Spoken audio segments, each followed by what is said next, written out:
Talk about low-budget flights, no food or movies? I'm out of here. I like running better. Welcome back, YouTube viewers, to another video. Alright, so today it's finally time for the second part of my big epic Dreamworks ranking. I enjoyed making part 1.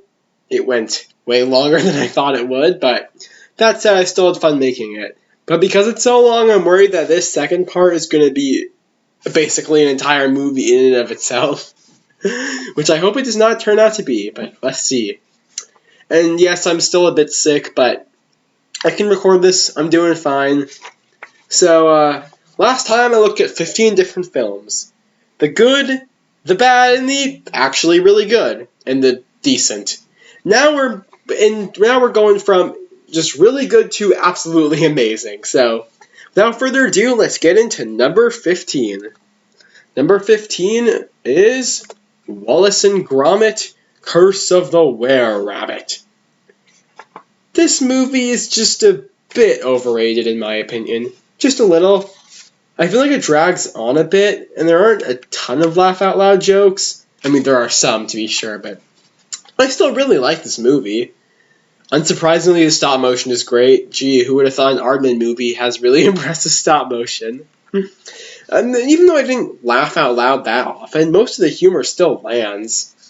And this is really just does a great job capturing what made the Wallace and Gromit short films work so well.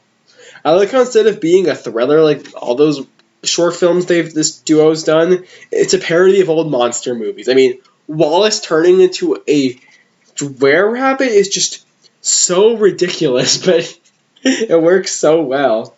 And I have to say, it was actually pretty surprising when I first watched it. I was not expecting that. I like all of the side characters, though. Like, I love Wallace and Gromit. Gromit especially. He's great. But honestly, the side characters probably have the funniest parts. My favorite character is the priest. That guy is hilarious.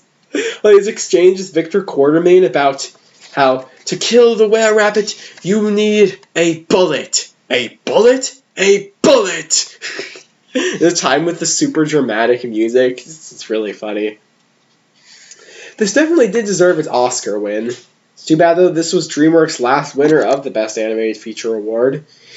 And it's technically not even a DreamWorks movie. I mean, it is, but it's also more of an Aardman movie, really. But, you know, this could probably swap places with Chicken Run, which was number 16 in the last list. They're both about the same in terms of quality for me. I honestly just put this one higher because it's a bit more popular. Really depends on what mood I'm in as to which one of these Aardman movies I like more. I know I went by this one a bit quickly, but I don't really have much to say about The Curse of the Were-Rabbit. It's just really good. Number 14, Rise of the Guardians. If there's one thing I've never heard anyone say about Rise of the Guardians, it's that it feels like a live-action movie in animation. I know that's a bit hard to describe, but what I mean by that is it feels sort of like a 2010s blockbuster but animated. And that's something you rarely see. Now, this is much better than most 2010s blockbusters, of course. It's just something I feel like pointing out. I mean, this came out the same year as The Avengers. It captures that sort of like the way everything looks a bit more realistic, but you know, it's still stylized, it's animated. And you've got these fantastical beings, but in like this regular world, just like it's just the Earth. It's probably one of the only DreamWorks movies where it just takes place in the real world. Sure, you have all these magical beings, but like they don't. The world is still presented the way Earth actually is, which is something I find unique, oddly enough. The best part of this movie is the character interactions, though. The dynamic between the Guardians is just so much fun to watch. And it's more fleshed out in one movie than the dynamics between the Avengers, and they got 4 movies. There are good videos on that, by the way. Santa and the Tooth Fairy are really fun characters, and I just love Hugh Jackman's performance as the Easter Bunny. He just completely steals the show. Whoever cast him just deserves a raise. You know, if you've read the art of the book, in the behind the scenes, they talk about how they really didn't know what direction the Easter Bunny's character should take, but once they cast Hugh Jackman, they heard his Australian accent, they said, perfect, make him an Australian outback guy. Side note, the tooth collecting scene is just so funny. Probably one of the best scenes in the whole movie. The only one of the main cast I don't really care about is Sandman, but he has the least amount of screen time out of all of them, so it's not really a big deal. His death scene is pretty good, but his resurrection at the end makes no sense at all. It just happens completely out of nowhere, and there's zero explanation given. Not a single word as to how he came back. It almost rivals Palpatine. Somehow Palpatine returned in sheer levels of stupidity. Except the rest of this movie is actually really good, unlike Rise of Skywalker, so you don't think about that too much. I mean, they could have easily explained how Sandman came back. They could have just said something like, oh, the kids started believing in him again, which would have worked just fine, but no. Whatever, though. And besides, he's not the main character. The real heart of the story is Jack Frost. He is one of the best DreamWorks protagonists, and that is a high bar. I'd probably put him around 5th place, I'd say. His character arc just has me super invested whenever I watch this movie, especially when I first saw it. His whole conflict of trying to find out who he was and wanting people to see him is really compelling. And that brings me to talk about the villain, Pitch Black, or the Boogeyman. This guy is so underrated. I get that people don't like his design, which is fair. I mean, it does look a bit plain, but I feel like that was kind of the intention. Now, granted, you could say just because that was the intention doesn't mean it looks good, which, yeah, it's fair, but I think his design's fine. He looks scary. And besides, writing and acting-wise, he's top-notch. The guy who voices him, Jude Law, just does an excellent job making him feel creepy, which is really helped by the directing and cinematography. Like, apparently, the guy who directed this movie, Peter Ramsey, ended up co-directing Spider-Verse, so the guy definitely has talent. Like, the whole scene where Pitch is trying to convince Jack to join him, you know, like the villain trying to convince the hero to join him, is a pretty common trope, but it's used to great effect here. Of course, we, the audience, know that Jack would never betray the Guardians, but from Pitch's perspective, it does make sense. And his defeat is so satisfying. Watching the Tooth Fairy punch his teeth out, you know, literally, is such a good moment, and his death scene is pretty intense and fairly fitting, I'd say. This is probably the DreamWorks movie people want a sequel from the most, but you know what? I'm happy just having this one. People have always said that out of any DreamWorks movie begging to be a big franchise, this is the one. And you know, I can kind of see it, like the whole team dynamic between the Guardians, fleshing out, maybe you could flesh out Tooth Fairy and Sandman a bit more. But my thing about it is, okay, this more so comes from I don't have much knowledge about holiday creatures and stuff like that, other than the basics character. Like, everyone knows Santa, Easter Bunny, Tooth Fairy is not even from a holiday, but whatever. Everyone knows those guys. That's why they're in this movie. The Boogeyman is pretty well known, even if not as much anymore. But who do you add to another one of these movies? I don't know any Halloween-themed villains. I don't know any other kind of nightmare-esque villains that are in fairy tales. Like, I really don't know what you could do for a sequel. And it's not like this movie ended on a cliffhanger or something, or was just really telling you, come on, there's gotta be a sequel. I'd love it if there was one, but I'm fine with what we got, and it's really good, I think. It's one of the many DreamWorks movies that's a cult classic, and trust me, there are a lot of those. I think it's earned that status. Number 13 is one that, I don't know if I'd necessarily call it it's a controversial take, because this is a movie that most people like, but it's not one you're going to see too many people rank this high. But in my opinion, the most underrated DreamWorks movie is Flushed Away. Flushed Away is just a blast. Excuse me. I still want to get around to giving it a full breakdown, but for now, here's my review. Excuse me. Flushed Away is just one of the most fun DreamWorks movies. It's something you'd watch on a Sunday afternoon or during summer vacation or something. You just have a good time, you know? The dynamic between Rodney and Rita, the two main characters, is just so much fun to watch. And they make for one of my favorite duos in DreamWorks history. And that's pretty impressive considering how many good duos there are in these movies. I like that Roddy isn't a huge jerk like it was originally planned, because apparently there's a lot of behind-the-scenes drama about this movie. Like, there's this whole hour-long video called How a Deal Was Flushed Away, which goes into the partnership between DreamWorks and Aardman, how it fell apart.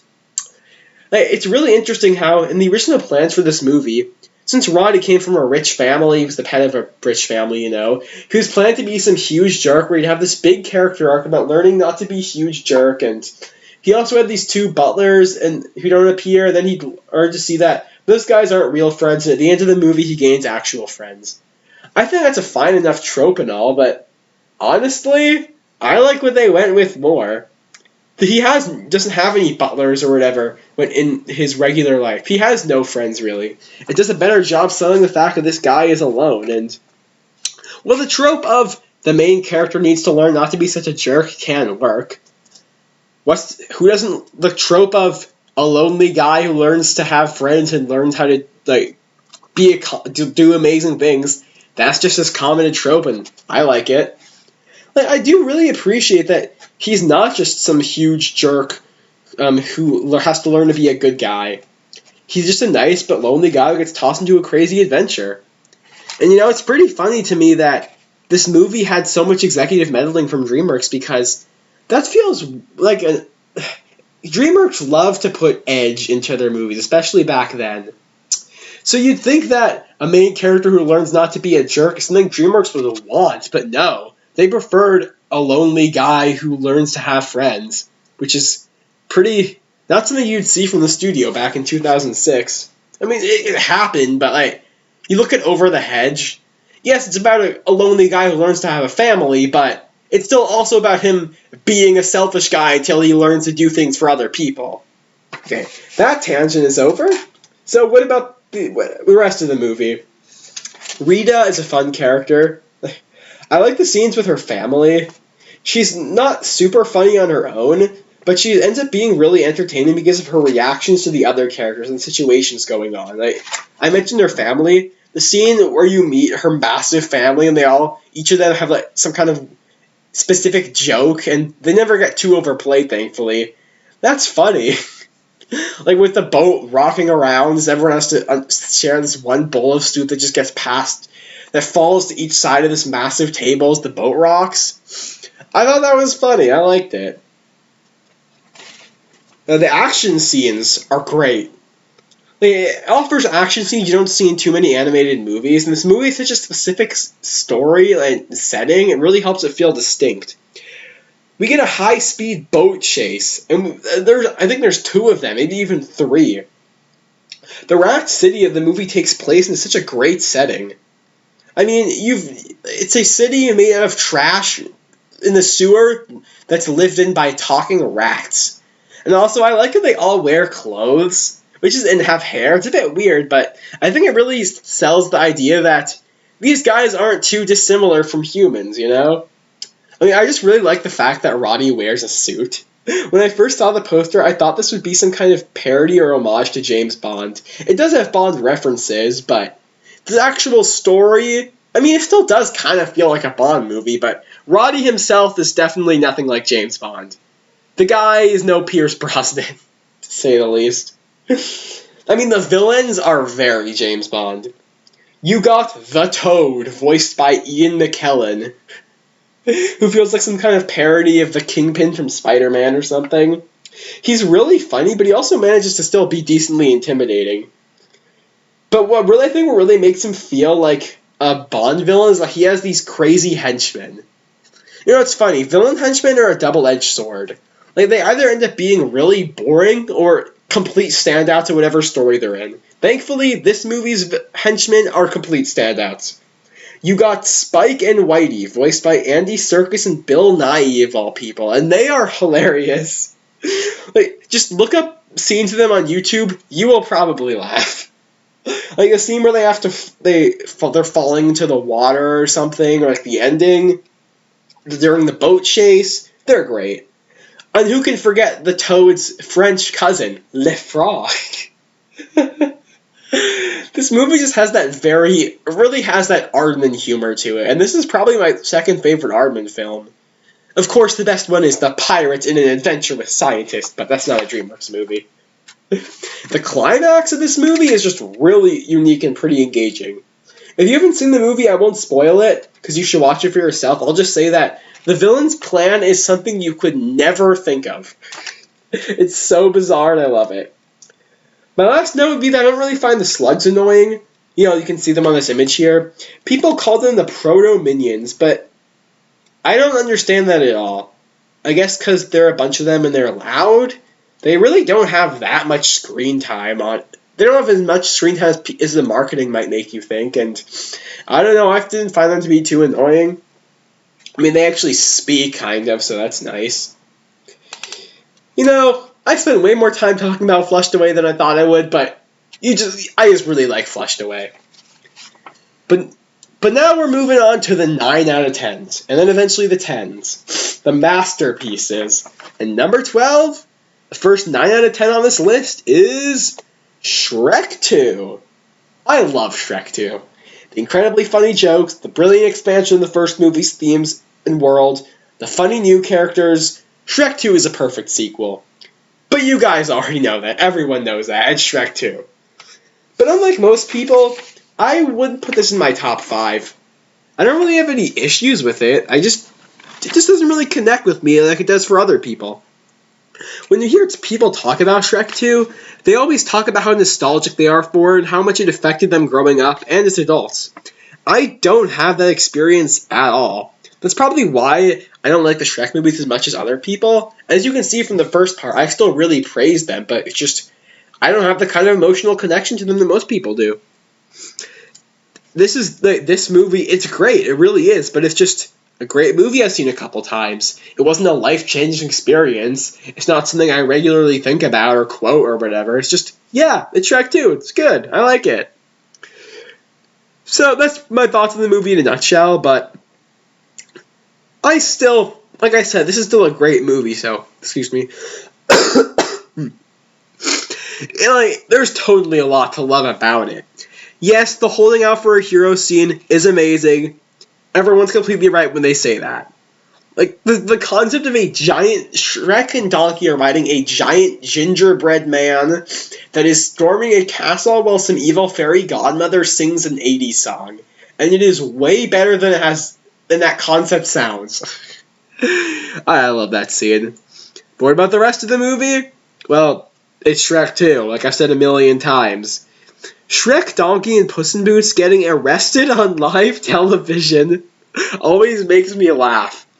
This is in the top 5 funniest DreamWorks movies, and that is a really high bar. I've talked about that in the previous part, but people can say that, DreamWorks movies don't have as good songs as Disney, or as good drama as Pixar, which I disagree with, but if there's one thing I can definitively say for sure that I will always argue for that DreamWorks has over any other studio, they are funny.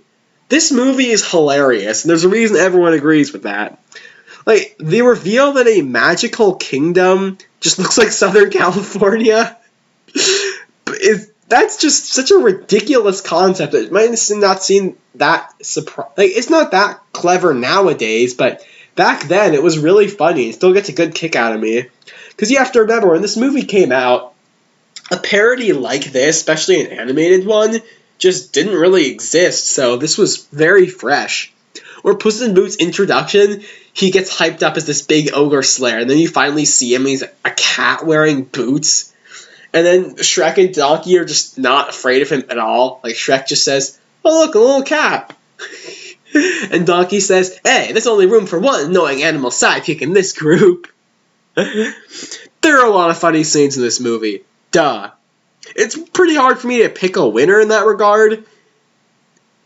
Although I will say that this is one of the best sequels of all time. Not my favorite, but one of the best. Skipping from the humor to the drama, because that's... At the end of the day, even though the humor is what people most remember from Shrek, the drama is what makes it stand out in people's minds as much as it does. Excuse me. Okay, so Shrek's arc here is such a nice and perfect continuation of the first movie. He's finally found people who love him in Fiona and Donkey, but society still views him as a monster because he found 2 people who liked him. He has to come to terms with the fact that he is an ogre and nothing is ever going to change that. But if people really love him, they won't care because they'll see him for who he is, not what he is. That's some stellar writing, I think. It just doesn't connect with me like it does for other people. I just don't really find this movie relatable at all, If there's one part of this movie, though, that I will say is overrated that I would argue against, I don't think Fairy Godmother is one of the best DreamWorks villains or anything. She's good, but I don't know, I never found her that menacing, and while she is very funny, I just didn't find her that memorable. When I think of Shrek 2, I don't really think of her character. I think of, like, if I'm thinking of the side characters, I'm gonna think of Prince Charming, or the King, or, like, I don't know, Doris or something. Or how about just the random guy who says that his office building doesn't get medical and dental? Honestly, I think that guy who's in one scene is way funnier than Fairy Godmother. Oh, but you know, this movie does have the best dance party ending of all time, so yeah, total masterpiece. Jokes aside, I really do love Shrek 2. It should be pretty evident from this review. It's just not my favorite. Number 11. I know. I seriously put Madagascar above Shrek 2. Yeah, this movie is a comedic masterpiece. It gets so many laughs out of me. Like, King Julian's line, "All hail the New York Giants," is one of the funniest lines in any of these DreamWorks movies, by far. I love it. And sure, and here's the thing, I love to laugh. And this film really understands what makes a good comedy. At least to me, anyway. Funny, endearing characters, a simple plot, and a fast pace. But I still do think it has some genuinely strong writing, even apart from the comedy, which is why I'm putting it this high. The opening does such a great job making us believe that these zoo animals are lifelong friends. It helps and it's done very quickly too, but it's very effective. It helps the main conflict between Alex and Marty work, and I do think that conflict is quite good. It's sad watching two best friends get so upset at each other, and for pretty believable reasons. Alex wanted to stay at the zoo where he would remain well-fed and pampered forever. Marty wanted to go explore the wild, and because of that, all the animals are trapped on a deserted island with no way back home. Alex going feral and wanting to eat his friends is both funny and actually a bit sad. I do get somewhat invested in the emotional conflict of this story, weird as it is to say about Madagascar. But even if it didn't have that, would still be a really funny movie. Besides, this movie does have the first and best rendition of I Like to Move It, which already gives this movie a ton of points. Seriously, that song is so catchy. Number 10. Madagascar Escape to Africa. So, I think this might be the absolute funniest DreamWorks movie, which, as I said before, that really says something. This studio is funny. The first Madagascar is hysterical, and this one is somehow even funnier. But I think the key to this movie's comedy is that it's basically a parody of movies. That's not something I really picked up until rewatch. Like, when I first watched it, I'd give it an 8 out of 10, same with the first film. But on rewatch, both this and the first movie got bumped up to a 9 out of 10 for me, easily. There are almost no emotional moments in Madagascar 2. Sure, okay, you could argue, well, there are a lot of emotional moments, what are you talking about? Yes, but here's the thing, most of them aren't meant to be taken seriously. Normally, that would be a bad thing, I'd agree. But keep in mind, this is no ordinary movie. This is Madagascar 2. When I laugh at Alex and Marty's argument scenes, or Melman admitting to Gloria that he loves her, I feel like that was intentional. The rest of because they're just portrayed to be so ridiculous that it's just impossible for me not to start breaking out laughing. I like the first movie had a serious conflict between Alex and Marty. Here, they have another argument, but if they did another big serious argument, it might feel a bit like a rehash. So they just played it to be completely ridiculous. And the rest of the characters are really funny too. The penguins, who I didn't talk about before, them fighting the humans who were stuck in Africa, that was just such a funny subplot. Or you have to have them making business deals with the chimps, who are really underrated characters, by the way. I love the chimps. I know many people don't like the villain, Makunga, but I find him to be really funny. He's a complete loser, and it's great to watch him get beat up by an old lady at the end. It just fits his characters perfectly. Again, I like that he isn't taken seriously. He is played as a complete joke. But it never feels like this movie is trying to be too silly. It knows exactly what it wants to be, so every character embodies that wacky tone to some extent. But the character I think does that the best is my favorite, King Julian. Pretty much everything he says is comedic gold. Like when he talks about sacrificing people to defy the gods to get the water back. Like, how do you write this stuff? It's just so ridiculous. You combine it with the voice. It's perfect. There are a couple serious scenes here and there with Alex and his parents, but even then, those still have some jokes spliced into them. And again, it doesn't feel like tonal whiplash. This movie is so insane, but in the best way possible.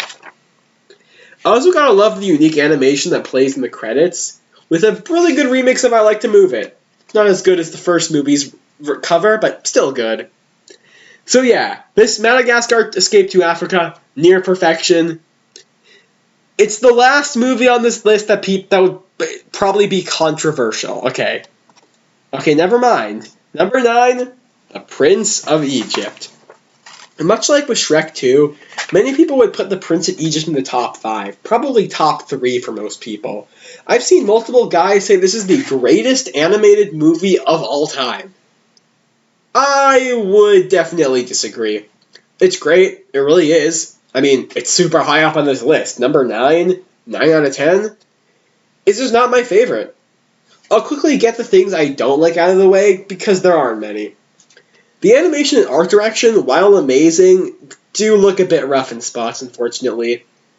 Specifically the 3D elements. I know some people might say, it's 1998, of course the 3D doesn't blend that well with the 2D. But The Lion King released 4 years earlier, and it did so well that I couldn't even tell there was 3D in it. I didn't tell until I watched behind the scenes documentary.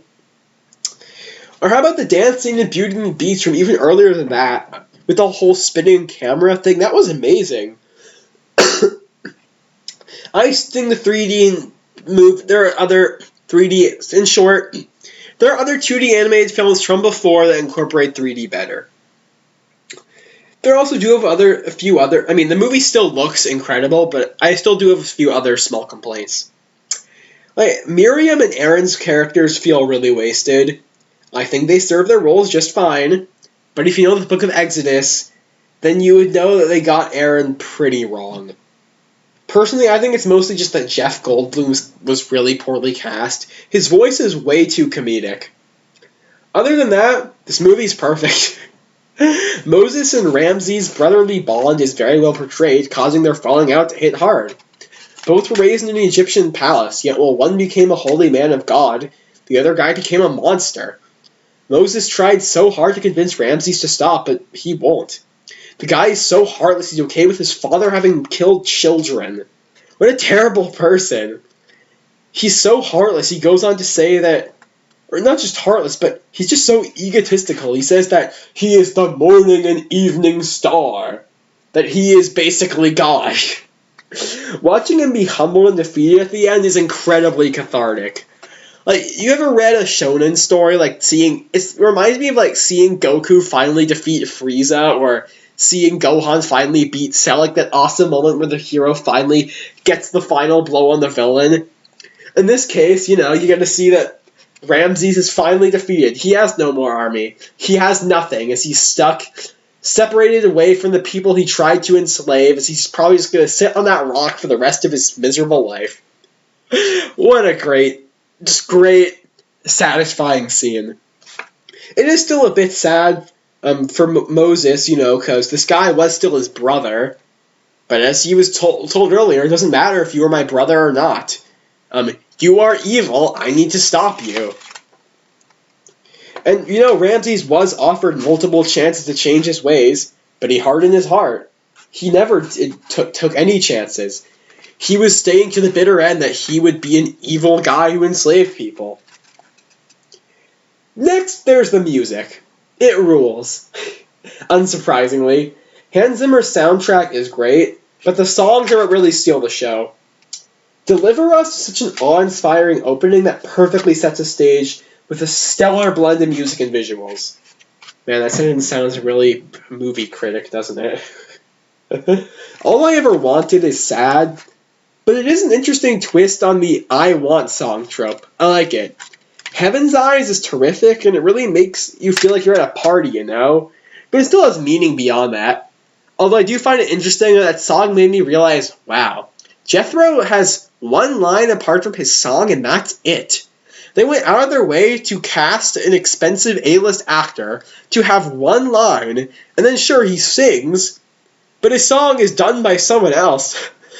I feel like such a complete mismanagement of budget. Song. Playing with the Big Boys is a good song, but it's probably definitely the weakest in my opinion. When it compared to other songs in this movie and other villain songs, it's nothing too special. The Plagues, though, that's my favorite song in the film. It just feels epic in a way that can't really be topped. Like the way the visuals of the statue of Ramses like paralleling Moses' face, just awesome imagery. The only movie that I think could come close to that kind of sheer epicness is the opening of The Hunchback of Notre Dame. There is one other song, though, When You Believe. It's a great song. I don't think it deserved to win an Oscar, but at least this movie did win an Oscar for Best Song. Overall, I do love this movie, but much like with Shrek 2, it's just not my favorite. Number 8. I can finally talk about How to Train Your Dragon movie. As if you couldn't tell from past videos, I love this trilogy. How to Train Your Dragon 2 is definitely my least favorite, but of course, I still adore this movie. Duh. I would describe it as the best 9 out of 10 ever. It's really close to a perfect score, which is why its issues annoy me as much as they do, because it does have issues. And let's get into them so I can then quickly move on to the stuff I actually like. So, the side characters are at their worst, not even a question. I don't understand why people say they didn't get too overbearing until the third film. I mean, they were completely fine in the second movie. Only in the third movie, when they had so much screen time, they get so annoying. Shut up. You can have your own opinion, but my goodness, do I find it so annoying when people say that they were bearable here, because they were not. Sure, they don't have that many scenes, and they do have some funny lines, but when they are annoying, they are so obnoxious. Like, those scenes of Ruffnut obsessing over Aaron are so annoying, you could cut them out of the movie and nothing would change. Like, it's just such a pointless waste of time. Also, I mean, there's also one other problem I have with them, because you might say, okay, so one of them is kind of annoying. What's wrong with side characters, though? Because that's just one character. Well, the problem is that this movie has multiple instances where the side characters just randomly interrupt dramatic scenes. It doesn't happen in the first movie, doesn't happen in the third movie, but it happens probably 3 times here. Like, Stoic hears Hiccup say, Draco Bloody Fist or something, and he says, Blood Fist. Drago, Blood Fist. And then Toughnut just randomly appears in the background and says, yeah, well, bloody my fist with his face. Gee, that might be kind of funny if it weren't for the fact that he just randomly appeared out of nowhere in this tense scene. Yippee. Or you've got Drago screaming how, I alone will control the dragons. And the side characters just say, well, actually, no you don't. It's not funny, it's not clever, it's just annoying, and interrupts otherwise pretty serious scenes. But those are my only issue. Okay, there is one other issue. Drago Bloodfist. Unlike most people, I do think Drago is a good villain. I think it's really compelling how he exists to show Hiccup that there are bad people who just don't change. But my goodness, his scream is just... it's laughable. If you've seen the movie, you know what I'm talking about. There are all these scenes that are supposed to be big and serious, and then Drago starts doing this big scream while he waves around his big stick, and I'm just thinking, oh man, it just takes me out of the movie because his scream is so ridiculous. I just start laughing. I mean, one of them is a scene where he takes out his big staff, and then just starts beating a dragon on the head with it, and he stomps on him and says, I alone will control the dragons. Ah! It's so hard to take seriously with that ridiculous scream. And it's not even just the scream. While I do find his regular voice tolerable, it still is a bit too over the top, in my opinion. I think if they had cast a different actor, none of these problems would really apply. But now I can gush about this movie. I can gush about this movie all day. I love the 5-year time skip, which helps the characters actually mature, allowing this more serious story to work. Hiccup's arc is about growing up, after all. In the first movie, he did the impossible. He convinced the people of Berk that dragons aren't evil, and even managed to convince Stoic of this. So when Hiccup is told by Stoic that Drago can never be changed, Hiccup doesn't care. He's so confident that if he could change his father's mind, surely Drago can be talked to. After... Let me see, Okay. And then, But, okay, I'm sorry for that, guys. But, then Hiccup sees what Drago actually does, and he sees, yeah, this guy is evil. He's a two-dimensional villain for a reason. Some people can criticize him for that, but that's kind of the point. I mean, nobody gets mad at the Fire Lord and Avatar for being a boring villain, or being two-dimensional. He's not supposed to be complex. That's the point. He's more of an obstacle than an actual character. You can't really explain why he does what he does. He's just a bad person. After all, could you explain many real-world dictators? Not really. Hiccup reconnecting with his long-lost mother was a great twist. I knew nothing about this movie when I first watched it, just thought it was a nice surprise. Too bad the trailer spoiled it for people who saw the trailers. Yes, I do agree with people who have said that the flashback to when Valka was taken by the dragons should have been the opening scene played without narration. You know what? I think I agree with that. That would help, because, she's in the trailers and all that, so it would help that. Sure, it wouldn't be a big surprise when she finally shows up, but it would allow us to see this really important scene without narration. We'd see it exactly as it played out. We could hear the music more clearly. That'd be nice. And these movies do, at least the first and third, do a great job playing scenes that are carried solely by the music. This movie, unfortunately, doesn't have any, but if you took out the narration, then you could really play that as an amazing scene that's carried solely by the score.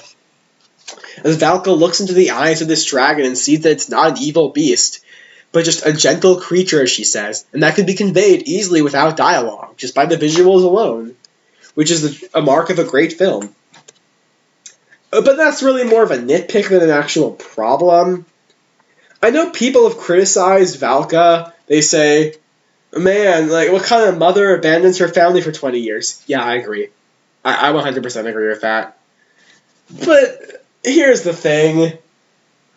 I feel like it was intentional that she is... I don't think of it as bad writing. I think of it as a bad character. Specifically that it was a flaw that the writers intentionally put for her. Because she tries to explain it, and obviously there's no way you could justify what she did. But then when she reunites with Stoic, he doesn't get mad at her. She expects him to start yelling at her, but he doesn't. He's just so happy to see his wife again that he doesn't care if she could have come back or not.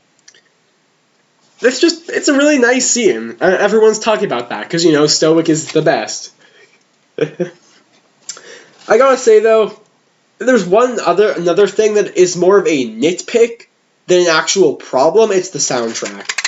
The soundtracks for these movies are amazing. This movie is no exception. The soundtrack is great. But I don't listen to it nearly as much as the music for the first and third film. It just doesn't have as many memorable tracks, and which is sad because what is here is phenomenal. The music that plays during Stoic's funeral, which would probably make my list of top 10 Dreamworks scenes, if I were ever to make a list like that, that was incredibly powerful. Hiccup is sort of responsible for his own father's death. I mean, if he didn't try to, if he just said to Drago, I'm gonna beat you up now without trying to talk to him first, then Stoic may not have had to die, which is sad. But then Hiccup gets encouraged by his mother, and he vows not to give up. After all, a chief protects his own. This whole scene also is a nice way to round out Valka's character. In the first movie, Stoic wanted Hiccup to be just like him, which is why he was disappointed that Hiccup wasn't just like him. And even though he's grown to respect his son way more, in the beginning he's talking about how, son, you gotta become chief. You'll make a great chief. You'll be just like me again. Valka, when she meets Hiccup, she says, "We can travel the world! We don't have to go back to work! We can save dragons and live a life among them!" Stoic views Hiccup as just a copy of himself. Valka views Hiccup as just a copy of herself. But when Stoic dies, Valka realizes that Hiccup isn't a copy of either of them. He's a combination of both of them. He is the heart of a chief and the soul of a dragon. That is who he is. Just brilliant. There are other things I can praise, like the absolutely gorgeous visuals, which have not aged a day. But I gotta stop now. Besides, now it's time for the films with a perfect score. Number 7. The Wild Robot. I think I speak for everyone when I say that this movie blew my mind. I and many others were expecting it to be great after how good the trailers were. But when it finally released and I went to go see it, I was in awe of how good it was. The Wild Robot is one of my favorite movies of all time. Check out my top 50 list on Letterboxd, link in the description. The art direction is incredible. It feels like an evolution of what Into the Spider-Verse started in 2018. But while many animated movies have followed in its footsteps, they've gone for a 2D and 3D art style, as I like to call it. This doesn't. It's clearly trying to be a CG animated movie, not a 2D animated one, but with stunning environments that look like beautiful paintings. I also love the soundtrack. It really immerses you in the film. I mean, just the whole music and visuals combined really just give this movie a sense of atmosphere I've never seen in anything else. I've heard people talk about this before. There are quiet scenes in various DreamWorks movies, you know? But The Wild Robot is their only film that is quiet all throughout, you know? There are big action scenes, especially toward the end, but it's a lot slower, it's a lot calmer, it's more atmospheric, but not in a way of, man, this movie is long and dull. It's more so in a way of, this movie really lets you feel the world that it's in, you know? Like, especially seeing this in theaters, oh man, was that a great experience. I mean, talking about the vocal songs, I listen to Kiss the Sky and Even When I'm Not many times. The whole Kiss the Sky sequence actually reminds me of How to Train Your Dragon. I mean, duh. Chris Sanders wrote and directed this. No surprise to take inspiration from his previous best film. I mean, that is still his best film, but whatever. This is such an emotionally powerful film. Because, okay, let's say it had amazing visuals. It had amazing music. But let's say the actual writing wasn't that good, because this movie could have very easily been sappy and too over the top.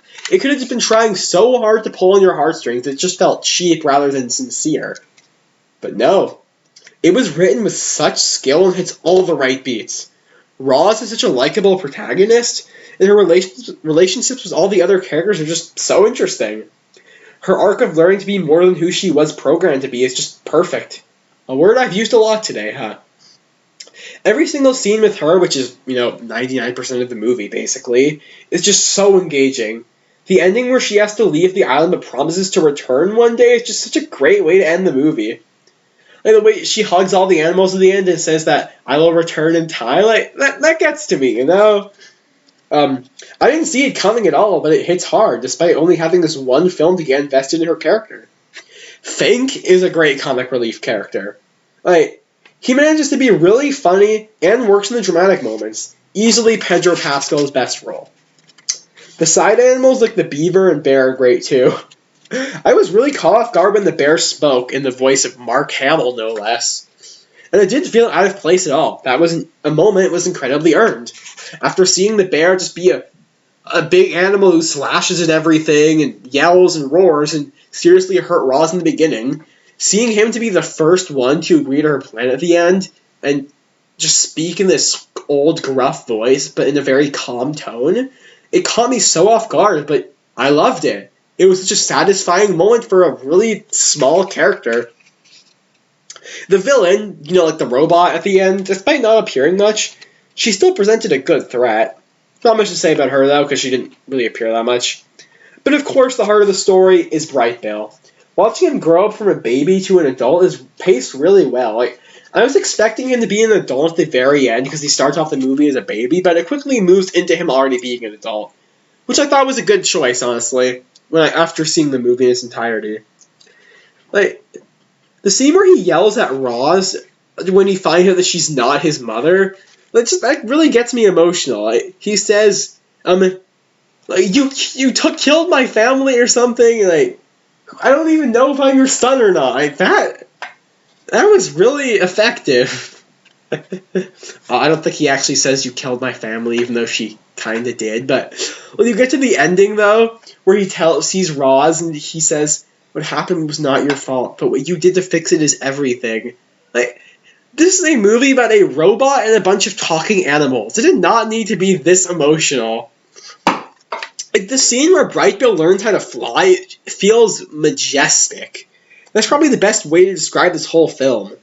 I cannot wait for the sequel, so we can see where Roz's story goes. And with Chris Sanders at the helm, I have very high expectations. So you better not mess it up, DreamWorks. I don't think they will, though. Number 6, Kung Fu Panda 2. For many people, this is the best in the series, and I've even seen some people say that this is the best DreamWorks movie. I wouldn't agree, but look, I'm still giving it a perfect score.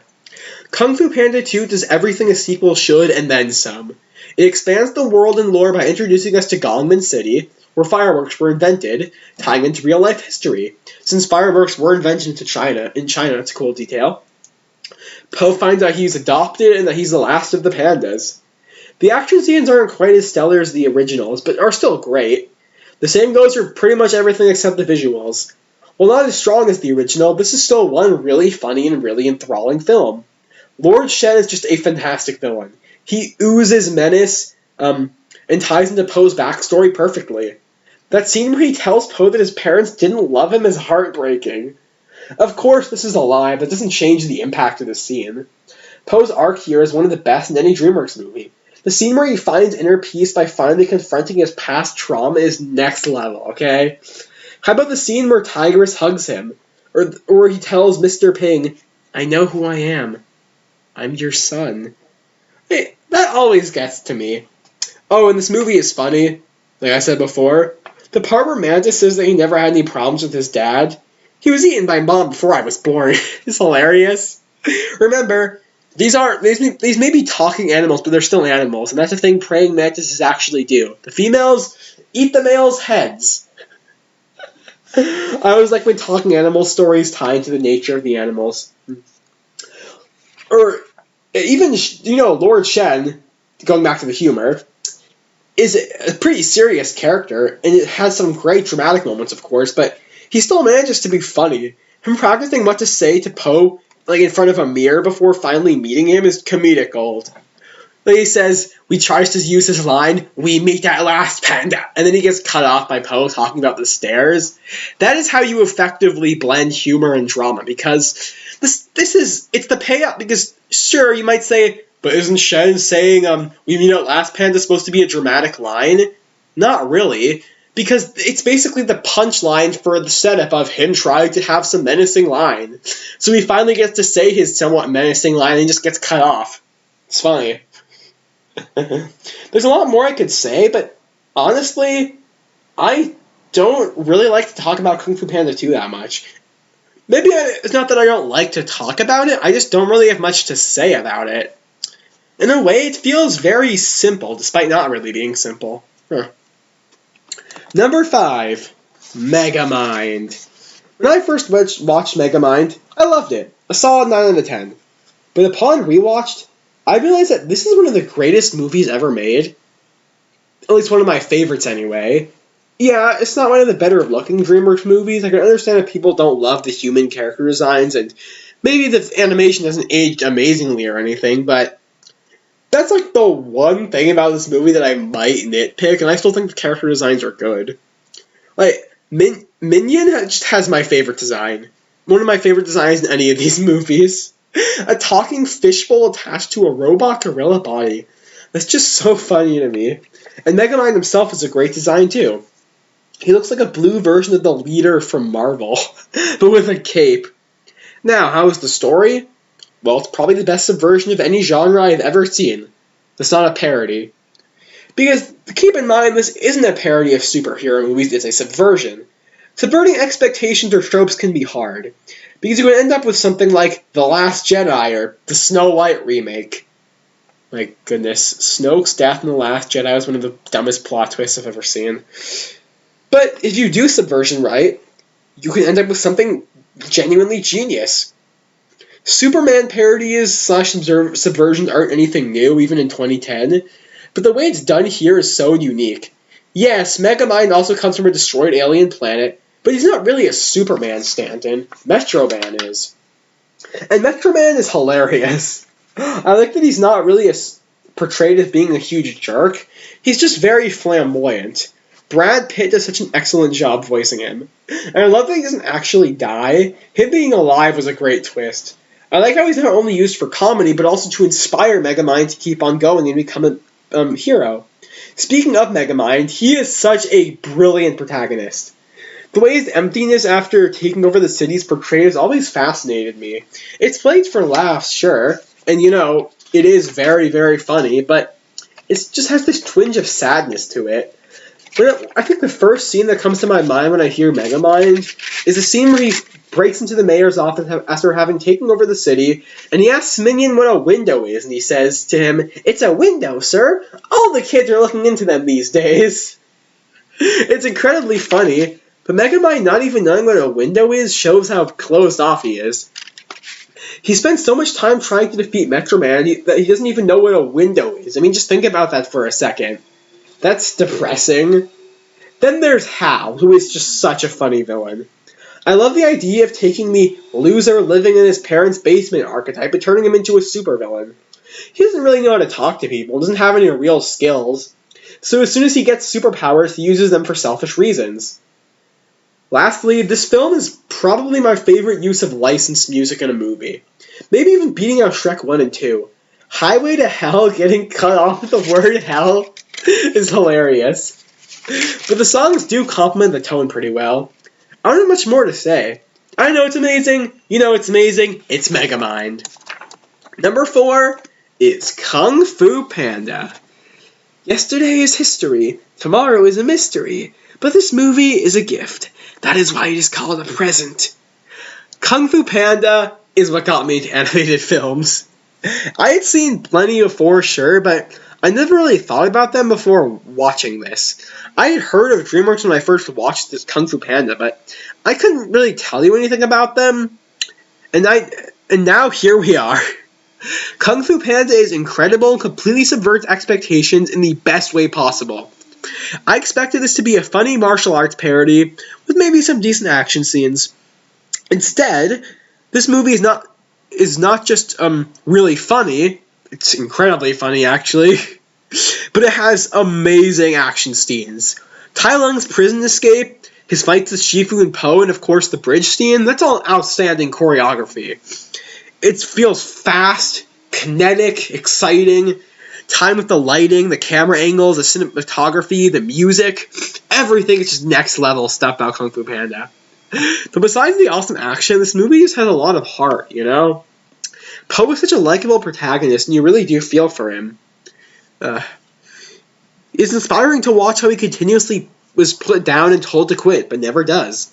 Even though he doesn't really believe he can be the Dragon Warrior, he still doesn't give up. That's what makes the scene where he breaks down in front of Shifu so powerful. He says, "Every time you threw a brick at my head or said I smelled, it hurt, but it could never hurt more than every day of my life just being me. And if anyone could make me not me, it was you." Sorry again, still kind of sick. But it just makes you think that Po has spent his entire life just working a menial job as a waiter at his father's restaurant, which there's nothing wrong with that, but when you have big dreams like him, it makes sense that he really feels like he isn't really getting to do anything. It makes sense that he would say, "I don't want to be who I am. I want to be someone else." But then he finally sees what the Dragon Scroll actually means, about how there is no secret ingredient. It's just you. That is perfect. I love that whole plot. I feel, on rewatch, I always feel kind of dumb for thinking that the Dragon Scroll was actually going to have something on it, then it wasn't actually blank. I genuinely didn't see that coming. I love Kung Fu Panda. clearly. But I don't really need to go any further. There are already so many great videos explaining why it's such a masterpiece. Number 3. If I were to ever make a list of movies that everyone should see at least once, How to Train Your Dragon would be on that list. Everyone has praised this film, and with good reason. The striking visuals, beautiful music, exciting action, incredibly heartfelt story, etc. This just has everything I could ever want in a movie. The opening sets up everything you need to know with just some great narration from Hiccup, and gets me immediately hooked on every rewatch. It works with the narration isn't just, here is exposition. It's exposition with character. Hiccup doesn't just say, this is Burke, this is my home. He says, this is Burke. It's this many miles from terrible and tasteless, or he says, the food that grows here is tough and tasteless, but the people are even more so. It adds that extra bit of character to that opening. Hiccup is just probably one of my favorite protagonists in any movie. He is by far probably the character in any movie I've ever seen that I relate to the most. Watching his struggle unfold here just always gets to me. He's pretty weak physically, but he is really smart and is excluded by a lot of people. Because remember, he doesn't come from a society where your brains matter. They do matter, but hey, his father looks like the most stereotypical Viking ever. Huge muscles, big beard, horned hat, cape. Hiccup just doesn't really fit in, even with the other kids his age. And I also like the character, speaking of Stoic, I like his character that he doesn't hate Hiccup, which is something I'm sure other movies might have done. He's just disappointed in him. After all, Stoic's ways have kept Burke going for 300 years. So when Hiccup goes against those ways, it makes sense that he'd be upset. He really does love his son, he just doesn't really know how to show it because they're so different from each other. I can imagine that how did Hiccup Stoic act with his father? His father probably said, "Hey son, go do this," and he said, "Absolutely, Dad." In fact, that actually does happen. One of my favorite scenes in the movie is when Stoic is talking to Gobber about Hiccup. He's saying, when I was a boy, my father told me to hit my head against a rock. I thought he was crazy, but I did it without question. And you know what happened? The rock split in two. It taught me what a Viking could do, Gobber. He could tame seas, climb mountains. To him, to Stoic, that is what a Viking is. And as I said before, since it worked, so that kind of life has supported these people for so many years, it makes sense that Hiccup or Stoic would be so steadfast with them. He's like a less toxic version of Locke from Archie Sonic. He's obsessed with tradition and wants his son to follow those traditions, but it doesn't mean he's trying to manipulate his son and is willing to kill him if he gets turned into a supervillain. Yeah. Also, the flying scenes, which everyone has talked about, I will say that those are some of the best scenes in all of cinema, at least from what I have seen. No joke. Both are incredibly well directed and have great cinematography, but are especially carried by John Powell's legendary score. Apparently this is one of the only animated movies in history to get a Best Soundtrack nomination at the Oscars, which it somehow didn't win. The romantic flight scene is stunning. I really like Beauty and the Beast, I love Aladdin, and I really like the dance scene in the former and the flying scene in the latter. But when it comes to scenes of the guy trying to impress his girl or something, in Superman the movie when Superman takes Lois Lane flying, none of those scenes compare to the romantic flight for me. My goodness, watching Hiccup and Astrid ride Toothless, as there's no dialogue, just this beautiful score playing as they fly through the sky with all these colors everywhere. It almost feels like I'm not even watching a movie anymore. I'm being transported into this fictional world. It's incredible, to say the least. I really feels like you're soaring through the air. It makes you wish you really could do that. But all this stuff aside, there's one scene in the movie that I always think of. My favorite line in the whole film. Maybe even the whole trilogy. It looks like Hiccup has died and everyone mourns his loss. I like that this plays out for a whole minute, to really get the audience to feel how sad this is. But then Toothless reveals that he saved Hiccup under his wing, and Stoic says without hesitation, "Thank you for saving my son." Absolutely perfect. It's been said before that even if someone didn't like any other DreamWorks movie, there's still a chance they enjoy this one. I definitely agree. But of course, there are still 2 more movies I like just a little bit more. Number 2, Puss in Boots: The Last Wish. What is there to be said that hasn't already been said? This film is incredible in pretty much every category. The awesome animation, art direction, the atmospheric music, the super funny jokes, all the great character interactions, and everything in between. Everyone knows this movie for how gripping its story is and its themes of valuing life, because we only get one. That's what makes it special. Puss grappling with his fear of death, who chases him down, literally, only for him at the last moment to finally stand tall and face the physical manifestation of his fears. How about Kitty's arc of learning to trust people? Perito being really funny and doing a great job supplementing everyone's character arcs. Goldie and the Bear's story. The thing is, though, everyone has talked to death, get it, about these topics. Instead, I want to focus on just how funny this movie is. DreamWorks has made many, many funny movies, like I've said a million times already, and this is one of the funniest. Jack Horner is a great villain by managing to provide a good threat and being hilarious. The way his henchmen die in such violent yet comedic fashion he doesn't care is shocking in the best possible way. Like, the Jiminy Cricket parody that acts as his conscience is such a perfect comic relief character. The Jimmy Stewart impression really enhances his already great lines and exchanges he has with Jack. He even gets to strike the final blow against him at the end, which is just... that's so absurd, but it's cool. That didn't need to happen, but I'm glad it did. And at the end he joins the Bears, saying, "Now this is a good time to discuss ethical business practices," only to get swatted away. Now that's comedy. The jokes about Puss' beard always make me laugh. It looks like a possum crawled in your face and died of shame. Perito's backstory is so dark, but he's just too innocent, I can't really think of a better word, to understand just how sad it is. The first time we see Kitty feel bad or care for someone else is when she hears this awful backstory. She tells him, you of all people should have a wish, right after talking about how much she wants it for herself. That's a nice detail I've never seen anyone bring up. I could go on and on, but you guys get it. If someone told me that this is his favorite DreamWorks movie, if this is his favorite movie of all time, I'd totally get it.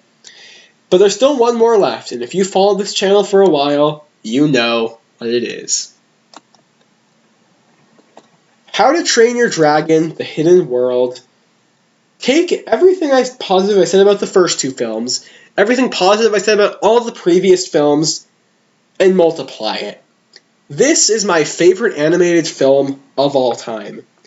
Ever since I first watched it, it's left such an impact on me. Every time I see it, I'm just blown away by what it accomplishes in its relatively short runtime. It's the longest DreamWorks movie, although it's only an hour 44 minutes. But it's still short, so it's still shorter than many big blockbusters and multiple Pixar movies. I have done in-depth reviews of The Hidden World, but I'm not satisfied by either of them. Someday I want to give it one more big review, but not anytime soon. But for now, I'll try to summarize my thoughts. The easiest thing to praise are the visuals. The first movie still looks good. See how I added an extra picture? It looks great in some areas, but it has aged a bit. The second movie still looks fantastic, but this takes the visual presentation to the next level. There is so much detail in every background, in every expression. The lighting is beautiful, and the direction is just outstanding. While I don't think it needed any, the second movie lacked scenes carried solely by the music like the first film had. Well, they're back here, and they are once again just stunning. The Furies in Love scene may not be as good as the test drive and romantic flight scenes from the first film, but it still blows me away. The way it's shown in the nighttime sky lit up by toothless lightning it's amazing. But there's one other scene in this movie that is my favorite in any animated film. Hiccup and Aster discovering the hidden world is awe-inspiring. The best word I can use for it is majestic. I said the romantic flight from the first movie did a great job making you feel like you're soaring above the clouds. But this makes me feel like I'm being welcomed into a strange, otherworldly place alongside Hiccup and Astrid. The beautiful colors and direction combined with John Powell's just sensational music, and it's held up by the choir in the background. It elevates it to such high heights. But beyond the amazing visuals, there's the story, which has always fascinated me.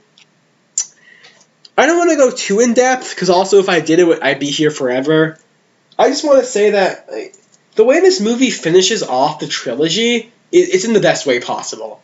So, the first movie is about Hiccup understanding who he even was. What is his role to play? What is he supposed to do with his life?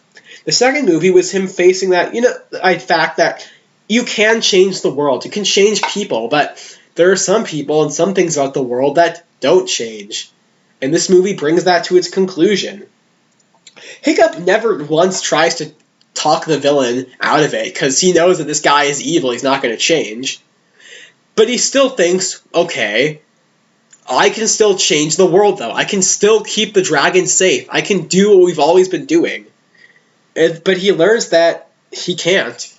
It's a 1-year time skip. Hiccup is still chief ever since Stoic died.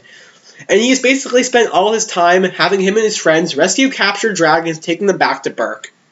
But there's a problem with that. Burke has gotten so infested with dragons, people can't really live there anymore. The dragons probably aren't that comfortable either. And you combine that with the fact that the more dragons that are brought back to Burke, the bigger a target Burke is, as Astrid says. And remember, at the end of the second movie, the whole island nearly got destroyed by Drago. So Hiccup just bringing all these dragons back isn't really a good idea in the long term. So he remembers a story that his father told him when he was a child about the hidden world, the land from which all dragons come, and how the place where they were all born, how his father spent years trying to find it, just so he could seal it up so that people and dragons will fight no more. That is one of my favorite flashbacks in any movie ever. Okay, so Hiccup tries to find the hidden world, and he does, but as I said, when you get to that scene, it helps you feel that you're being transported into a mystical world you've never seen before. I mean, just look at this. You've got all these dragons gathered together as they bow to Toothless, truly declaring him the king of dragons. And Hiccup realizes that his plan to not only bring all the dragons here, but also to have the people of Burke live here with their dragons forever isn't going to work because people weren't meant to live here. For as much as the humans and dragons have in common, at the end of the day, they're still two different species. And even if Hiccup managed to change the minds of a couple people, most of the world still hates dragons.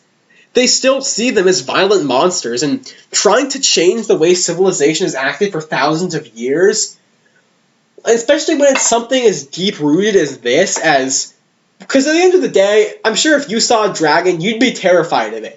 So when you have swarms of them flying around, stealing your food, destroying your buildings, of course you would be afraid of them and not think to make friends with them. So Hiccup ultimately realizes that he's got to let them go. Besides, Hiccup is kind of the chief of Burke and Toothless is the king of dragons. If they want to lead their respective peoples, they can't be stuck together forever. It's sad they have to stay apart, but all the memories they've made together will always matter. They'll still be together from afar, as the song says. That is just beautiful. I love this ending scene where they finally say goodbye to each other. It's just the music, the direction, the way everyone has a distinct reaction to it, to the dragons leaving. It is phenomenal. Absolutely perfect. And then you get the scenes at the end where Hiccup and Astrid have their wedding, and then it gets followed by that ending where 10 years later we're going to Hiccup and Astrid bring their kids, and they reunite with Toothless after all these years, and even after a decade he still remembers Hiccup, and they all fly together at the end. It's so good. This is one of my favorite movies of all time for a reason. It was the perfect ending for the series, and I really couldn't have asked for a better one. So yeah, I love Dreamworks, as if you couldn't tell. They definitely have their rough spots, like The Boss Baby, which I've covered in the last part, or movies that I just don't think lived up to their potential, like The Road to El Dorado or Penguins of Madagascar, or even The Bad Guys, but I don't really care that Dreamworks makes bad movies, because The amazing ones just are really just so stick in my mind in a way that most other movies don't. Even something like Fleshed Away, which I just gave an 8 out of 10, you still saw how positive I was during that review and how much I enjoyed it, how much I liked talking about it. Dreamworks doesn't really have a specific style, but I think that's its greatest strength, honestly. Every one of their series feels distinct. Each one feels like it could be from a different studio, but at the same time, they all feel like only Dreamworks could have made these movies. And their constant stream of inconsistency, I think, is one of their greatest strengths. If you sit through a couple DreamWorks movies that are bad, you know, well, the next one is going to be good. And that is a pattern that's always happened, not really a joke. I love DreamWorks, and I think this series was just a great conclusion as my final word on them. I'll probably review another one of their movies someday, but when it comes to the studio as a whole, this is my final word on them. That's all for now, and remember to stay way past cool.